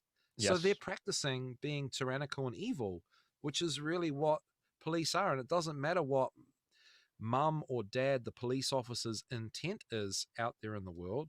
It's just essentially what is. And if we actually think about, if adults take time to think about, what they see, how they see police behave in the movies and stuff, and the TV shows, they're actually fucking horrible, horrible, horrible people. And they get lots of successful outcomes in these shows because they're just fucking psychopaths. Yeah. And then the police, actual police they see out there, well, maybe they have experience. It's just with kids, there's just no There are no like, it's everything's just, the vulgarity is just, it's all out there. They don't need to cover anything up. So their experience of the police is whatever we've seen as well out in the real world, but it's also philosophically what, there's that, the moral lesson in why police are bad. And I also believe that there's an element of when they do their creative play, there's all these things that they need to learn, like they need to learn about cause and effect, they need to learn about power and authority and what they can do as a person. But also, I think when they create it, I think naturally these archetypal role plays actually really do come out, and kind of become the same thing, because it always just boils down to, you know, don't do any harm and all that kind of thing. It just always comes back to that. So the kids can't create anything more than anything beyond what the current paradigm is, what the current problem is. And it's the order followers, isn't it? Like, as you know, I mean, as we know, it's the order followers and this sort of institutional, like, well, if you do this, if you're a policeman or you join the military, you get a certain kind of pay, and then you get a certain kind of power over other people. You're authorized. You basically have rights that other people rightfully do not possess. Yeah. But you get to do those immoral things without any, often without any repercussion. Yeah, and when the children, which will be my next episode, which will be really short because it plays off on this police one, is another role play that the children do, is superhero play. So I'll be Batman and you'll be the bad guy. And suddenly there's a very clear understanding of the superhero is the good guy and the bad guy's the bad guy. And now the bad guy actually has to do something. So the superhero is standing there going, wait, I need to take action, but you need to do something wrong now for me to stop you, because that's what superhero play is doing. So the superhero, when they become the superhero, they always have to pretend that something bad is happening for them to be able to take action. Otherwise, they're just practicing their kata and just dancing around and jumping around. But if something bad, they're looking to engage with somebody that wants to act like a bad person and do a bad thing. So then the superhero can then be a hero. But when they're acting like police, it doesn't matter. They're just like, right, we're here to enforce this thing. You're coming with me. I'm the bossy person. I'm telling you what to do. And that's what they think the police are, because that's what they are. It's just what they are. Genius. The superhero puts on a costume and looks out for the victim and tries to save the victim and all that kind of thing. And they know that. And people can say it comes from TV, and it's like, yeah, well, sure it does. But they know, they see what it is. And that's what it is. Yeah, the big difference between intervening to stop wrongdoing and the other is just thuggery, for legalized thuggery. So yeah. And then interestingly, the big one for girls, which I do overlook, because I was usually, when I was working, put with kind of the boys that were really rough and playing around, and maybe the girls, which not that they exclusively only do this, but they might be playing with dolls or little ponies or something, this kind of doing a slightly different kind of play that I didn't have so much experience. But what I can say is probably the number one role play, the most frequent and obvious role play that the girls do, is princess. Which is, again, a whole nother, royalty, and like, who are they to have authority? And then they're just playing out this sort of societal authority, hierarchical thing that, where did that come from? What right do they have? And again, when it's princess play, I'm the princess or I'm the queen and you're my subject. And now I'm just going to treat you like shit again. I'm going to get my wand and go, you go to, you're going to turn into a frog and you're going to go think, and I'm going to, judgment. It's just when it's a princess play, they're exercising their power as like, I'm someone that has authority over you. And now I get to tell you what to do. And you're my servants, or you're my slaves, or you're my prisoners. And again, it just becomes a tyrannical thing. So the main role plays that all young children engage in, on one hand, like the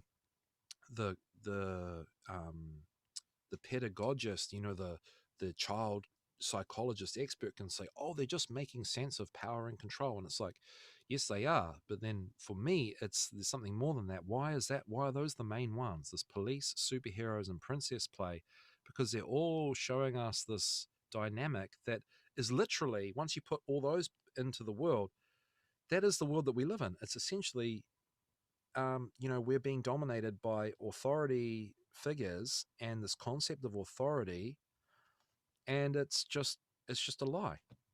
Yes. And a child can't really role play anything more than what's already existing in the world and the dynamic that they're existing in. And then we have to learn the message of that's not okay and that's wrong. And until we overcome that, then I think the young children's creativity is marred by just whatever the creator needs to help put out into the world, with young children kind of being the agents of that. So that's, the most important thing, really, the do no harm. And, no one really has authority over you, and we have to just somehow walk away from it all. Yep. Yeah. Exactly. Yeah. Yeah. All right. I don't know. Do you have something else you wanted to say? You wanted to add something, or? Well, one thing I was thinking about today, and it's changed the subject a little bit, it is to do with vaccines. And just to say one thing about the vaccines is that I believe we all need to have a view, like in terms of our standards of what makes us angry and want to say no, is that just the physical act. I really don't care what's actually inside the vaccine, but the fact that a doctor or somebody can bring your child into a room and say, right, I'm going to put this physically into your body, this needle, and cause you the pain and suffering of a needle going into your body. For me, that is all the infraction, all the, the breaking of law that should be required for everybody to be anti-vaccine. It shouldn't be anti-vaccine. There shouldn't be anything in the needle. It should just be, I'm anti you putting something sharp and long and hard into my body, because it's literally piercing their skin, and it's piercing the etherical veil that they're still within, and it's causing them pain and suffering. And I believe the trauma from actually, because it's not, no one can say it's not sore or anything like that to have a needle, and it's physical harm. And I believe that it's such an invasive thing to do to a young child that it's like, it's so much worse than it actually seems. We're just normalized to the trauma of that, and we have all these excuses. So we've got the world has a long way to go in sort of this whole viewing, how sensitive children really are. And I think the trauma of the needle itself, let alone the stuff that's inside it, I think causes a lot of physical damage and psychological damage to babies and children just from the get-go, because it's just the most unnatural thing that could ever happen to a child. It's like, it's probably as bad as, it's literally a type of rape. It's literally a type of rape. So yeah, I just want to say, because it's at the moment here, the topic's vaccine, and yeah. Yeah. Dark thing to yeah. finish on, but So what would you say? No, that they usually tell you, like, yeah, but the parent has the parent having the authority over the child can decide, if the child will take a vaccine or not. So that's, I don't know. That's the parent, because as far as adults go, yeah, for me, yeah, go take your vaccine and and enjoy it. I hope Yeah. everybody gets vaccinated, and Yeah. So, however, one thing one thing I kind of, the people that I'm most sorry about is actually those that right now don't really have a say in that. So Yeah. And yeah, it's literally like, Spider-Man needs to swing into the medical office and swipe the needle away and tie the doctor up and the mom and the dad up in a web and give a high five to the kid and go off to the next one. So, I mean, it's big talk, isn't it? I mean, it always ends up coming down to just like, physical force, like actually just, I, I can't say someone has to stop them. I mean, there's no point everybody just, like, there's no point me going and doing that and going to jail and I'm just no use to anybody. But I guess it's just back to the consciousness thing. Everybody has to raise that standard of like, that's not okay. And if there's a few people in the community that are like, no, that's okay, then everybody has to go down and say, no, you're not doing that. We're actually not going to let anybody else put that into your child, because we're not going to let you harm. Like, we're not going to, well, that opens up a whole new door of like Yeah. people's acceptance of even pedophilia, Mm. Oh, as long as it doesn't, the idea really is, as long as it doesn't happen to me, as long as it doesn't happen to my children, it's not my problem. Don't Yeah. care. Yeah, because I think that they also don't really wanna think about it. Like, Yeah, So. it's tough. It's tough thoughts, and it leads to tough talk, and then it invites people to say, well, why don't you go and do something about it? Why don't you go down there and stop that then, And maybe we're coming up to a day where we just have to choose our way to go off into oblivion. Like, you know what? I'm going to just go and fight this fight now, because there's no point doing anything else. Like, everything's fucked. Yeah. I don't I know. mean, it's that when that line in the sand gets crossed, then I mean, you can have all the spiritual knowledge that you want, but at that time, when push comes to shove, like, Yep. yeah, And because I mean, I said this also in other episode or interviews that I was in. We kind of have, since we are now entering in this sort of new dark age, yeah. as far as as far as the loss of freedom and really the the consciousness, collective consciousness being at a level that, like, so low it's like sub-zero, basically. We kind of have an important, at least the important function of being sort of like the light of cultists of the past that hid their messages into the encoded truths and other occulted knowledge into what they were into, like what they were doing in whether there were paintings or statues or even architecture or allegories or things like that. We kind of have sort of the same function. We can do it more openly. We will not get burned at the stake immediately, like. But however, we sort of have the same function of the of bringing forth that knowledge that it's that we are losing once again, basically.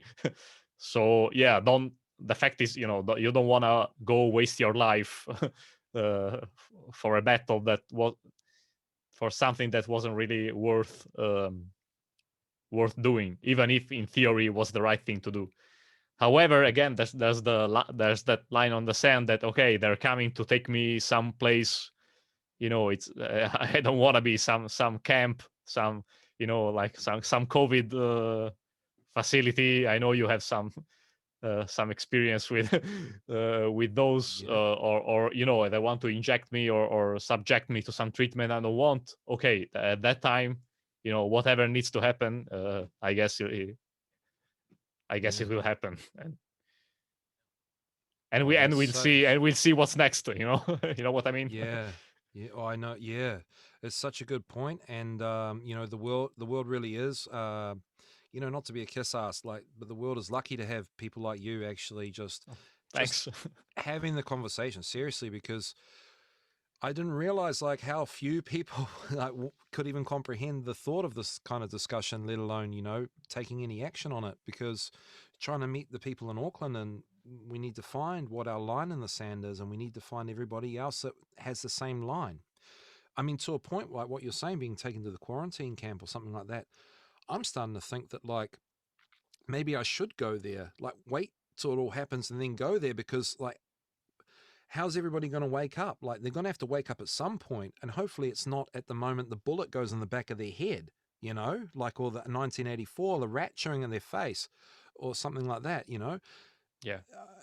There's got to be a breaking point somewhere, and maybe, dare I say, it's when, like, we're in the quarantine camp sweating it out for a while, and then everyone starts to realize, you know what, actually, I figured it out now. We've just been played, and we're now suckers. And then, like, you know, I don't know, but, you know, these are the kind of things that I think about too. Like, we're, you know, but we need to just stay with the grassroots solutions. We definitely have to work on our self-defense. We definitely have to do our martial arts. We definitely have to do our sort of prepping kind of stuff, and we have to feel more confident in that we can deal with the things that present themselves. And I just hope that you find you know, your people locally, and I really hope I find my people too, and hopefully we can, you know. Yeah. But again, yeah, and again, the most important thing is, you know, try to keep to keep teaching Yes. to keep teaching Thank you. this sort of knowledge. Yeah. Thank you. Because Because you help that's the most help me important. I think too. that's the most important, because like otherwise otherwise it's gonna be really tough, because you're pretty much, even if you have some sort of community, you are your community against the the rest of the world, basically. So Yeah. against, yeah, because you'll have to deal with the either with the government. I mean, the physical threat will come from the government, and you have either the apathy or all the other of all the others, or the approval or of you know of the things that you are going to be subjected to. So Yeah. Yeah. that's the thing. Yeah. No, you're 100% right, and you've really helped me to stay with that. Because it's so easy to just go off into the catastrophe and the potential future that we just see getting closer every day as we Yeah, try. So we yeah. just have to stay present, and you're right, keep trying. And you know, thank you for helping me to, you know, just, you know, stay with that, because Oh, I can easily yeah. just, you know. Well, yeah, I appreciate it, and yeah, I'm glad. I'm glad I had some positive. You know, I can bring some positivity. So that's Yeah. another important thing too. Try to find some positivity in the end. You know. Yeah. Uh, all right. Uh, well, I think we can leave it here. I think. Yeah, it was great. It was great talking to you, and I'm really glad we got to make this this episode together. And would you like to just remind people, you know, where they can find your material? Yes, just thanks so much, Francesco, for having me on your show. It really means the world to me. I'm so happy and grateful and lucky to be here. And just if anyone out there is a parent of young children between the ages of 2 and sort of 5 to 7 kind of thing, and you know a bit about what's going on, and you feel a bit stuck and don't know what to do, well, the whole point of me doing thesecretkindergarten.com, where you can check out my videos, the whole point of that is trying to show you that you really are the solution. You really have the most power in the world at the moment with the power of the young children that you have, and that you really have the solution. So please don't feel disempowered and tied down by the fact that you have young children in your life. You're not stuck with them. It's quite the opposite, and you really have the power to make the true change to really, really fix the world. So I'd just love it if you wanted to just be patient with me and how I present my stuff, and I'll get better at it, and you'll get to learn how to go about things. And it's really just about you being yourself and just really just spending time with your children, and, you know, spending more time with your young children and less time with everything else that we're bogged down with. Thanks so much. Yeah. Yeah, yeah, you're welcome. And all right, I guess that's all for today, and Yeah. until next time. Right.